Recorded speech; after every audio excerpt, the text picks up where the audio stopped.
अस्सलाम वालेकुम स्टूडेंट्स। आज की वीडियो में आपको बताएंगे जो एमयू ने मॉपअप राउंड को शेड्यूल का यहाँ पे जो डिक्लेयर किया था वो किस किस कोर्स के लिए है और कौन बच्चे इसमें पार्टिसिपेट कर सकते हैं, कहाँ पे ये लिस्ट आपको देखने को मिलेंगी, कैसे कैसे इसमें वेटिंग क्लियर होगी, सब कुछ आपको इसी वीडियो में बताएंगे। अगर फिर भी कोई आपका कोई डाउट रह जाता है तो आप कमेंट बॉक्स में पूछ सकते हैं या फिर इंस्टाग्राम की आई डी मैसेज कर सकते हैं।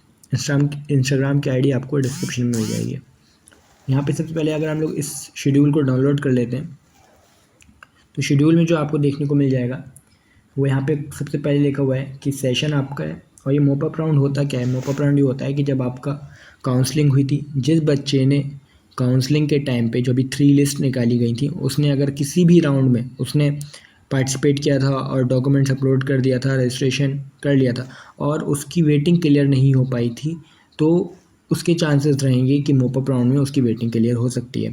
अगर 3 लिस्ट में भी उसकी वेटिंग नहीं क्लियर हो पाई थी तो वो मॉपअप राउंड में जो लिस्ट आएंगी उसमें चेक कर सकता है, हो सकता है कि उसके यहाँ पे लिस्ट में नाम आ जाए। तो इसमें वेटिंग कैसे क्लियर होती है? फॉर एग्जांपल अगर 3 लिस्ट आई थी अभी शेड्यूल की, उसमें 100 तक वेटिंग क्लियर हो गई है तो मॉपअप राउंड में जो वेटिंग होगी वो 101 से क्लियर की जाएगी। जिसने भी काउंसलिंग पहले की थी और उसकी अभी तक वेटिंग क्लियर नहीं हुई है, सिर्फ उन लोगों के लिए है यहाँ पे। और वेटिंग जो क्लियर होगी वो सीरीज़ वाइज क्लियर होगी। तो किस किस कोर्स के लिए है यहाँ पे? ये सबसे पहले यहाँ पे 11th का है।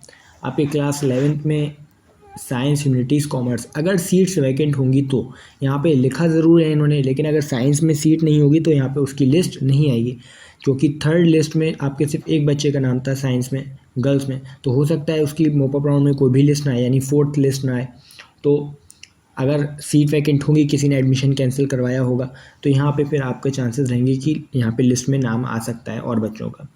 उसके बाद ह्यूमैनिटीज़ है, कॉमर्स है, क्लास 11 का हो गया। डिप्लोमा इंजीनियरिंग में आपके बॉयज़ एंड गर्ल्स दोनों में ही आपका आ जाएगा। इन सब के चांसेस हैं कि लिस्ट आ जाएगी डिप्लोमा में। बीटेक में 3 लिस्ट आई हैं, 8 अगस्त को एक लिस्ट आएगी अगर सीट्स होंगी। बीएससी नर्सिंग, बीएससी पैरामेडिकल, जिस भी कोर्स की 3 लिस्ट आ चुकी हैं उसके बाद की यहाँ पे ये मॉपअप राउंड है। जिसके अभी तक 3 लिस्ट नहीं आई हैं उसका मॉपअप राउंड जो है वो बाद में आएगा, जब पहले 3 लिस्ट आज हो जाएंगी।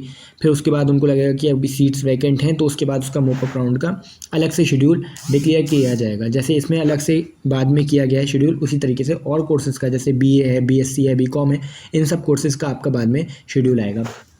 बीएससी पैरामेडिकल हो गया, बीआरटीटी, उसके बाद बीए फॉरेन लैंग्वेजेस आपका, फिर एमएससी बायोटेक्नोलॉजी, एमबीए है आपके और इसमें आपका MSW, MA, BLLB, LLM, MHRM, MA mass communication, ये सारे कोर्सेज़ का यहाँ पे मॉपअप राउंड है। इसमें होगा क्या? सबसे पहले 8 अगस्त को यहाँ पे लिस्ट आएगी। आपको इसमें कुछ भी रजिस्ट्रेशन नहीं करना है। आपने पहले अगर रजिस्ट्रेशन किया था, डॉक्यूमेंट्स अपलोड किए थे, आपके वेरीफाई भी हो गए थे, तो सिर्फ आपको इसमें वेट करना है और कुछ नहीं करना है, अलग से इसमें कुछ भी नहीं करना है। जैसे 3 लिस्ट आई थी सेम वही जगह पे आपको 4th लिस्ट भी देखने को मिल जाएगी। तो 8 अगस्त को आपको देखना है। अगर आपका लिस्ट में नाम आ जाता है तो 9 अगस्त को आप इसमें फ़ीस पे कर सकते हैं। जितने बच्चे फिर फ़ीस पे नहीं करेंगे तो फिर 10 अगस्त को दूसरी लिस्ट निकाली जाएगी। फिर 11 अगस्त का टाइम दिया जाएगा फ़ीस पे करने के लिए। फिर अगर उसमें पे नहीं करते तो 12 अगस्त को यहाँ पे 3rd लिस्ट आएगी। 12 अगस्त के बाद 13 अगस्त को यहाँ पे इसमें टाइम दिया जाएगा फ़ीस पे करने का। उसके बाद भी अगर सीट्स वैकेंट रहती हैं तो यहाँ पे फिर और भी लिस्ट आती हैं बाद में, उनका फिर शेड्यूल अलग से आएगा। सेम इसी तरीके से आएगा। फिर उसमें आपका कोर्सेज होंगे, फिर उसमें डेट्स मेंशन होंगी। एक दिन के लिए लिस्ट आने का टाइम रहेगा, अगले दिन आपको फ़ीस पे करनी होगी। जो भी बच्चे फ़ीस नहीं पे कर पाएंगे उनका एडमिशन कैंसिल करके फिर आगे चांस दिया जाएगा। तो देखते हैं अभी इसमें कितनी वेटिंग क्लियर हो पाती है। 3 लिस्ट, जितने भी कोर्स यहाँ पे मेंशन है सबकी 3-3 लिस्ट आ चुकी हैं। तो अब कल यहाँ पे लिस्ट आनी है 8 अगस्त को, तो उसमें जैसे ही लिस्ट आएगी आपको बता देंगे कितनी वेटिंग क्लियर हुई है। अगर साइंस में आएगी तो साइंस में बताएंगे, और जितने भी कोर्सेज हैं उसमें देख के बताएंगे कितनी वेटिंग क्लियर हुई है। और अगर आपका कोई डाउट है तो आप जो है कमेंट बॉक्स में पूछ सकते हैं। और इसमें बता देते हैं कि लिस्ट कहाँ पे देखने को मिलेगी। सबसे पहले आपको एमयू कंट्रोलर की वेबसाइट पे आना है और यहाँ पे एडमिशन का एक सेक्शन है और इसमें यहाँ पे लिखा हुआ है डिस्प्ले ऑफ फॉर्म लिस्ट। इस पर क्लिक करेंगे। इस पर क्लिक करते ही आपके सामने सारी फैकल्टीज़ ओपन हो जाएंगी। फिर जिस भी कोर्स का आपको 4th लिस्ट देखनी है उसमें जाना है। जैसे कि अगर बीटेक की बात करते हैं तो इसमें आप जाएंगे और यहाँ पे बीटेक के सामने आप यहाँ पे देखेंगे, बीटेक के सामने यहाँ पे 3 लिस्ट है। तो यहाँ पे 4th लिस्ट का जो कॉलम है ये वाला, इसके नीचे आपको यहाँ पे बीटेक में देखने को मिल जाएगी। उसी तरीके से क्लास 11th में भी आपको 11th में सीनियर सेकेंडरी डिप्लोमा इंजीनियरिंग, इस पर जाना है।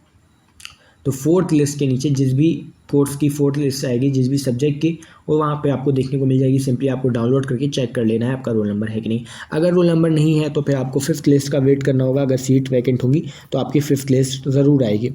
और अगर आपका कोई डाउट है आप पूछ सकते हैं।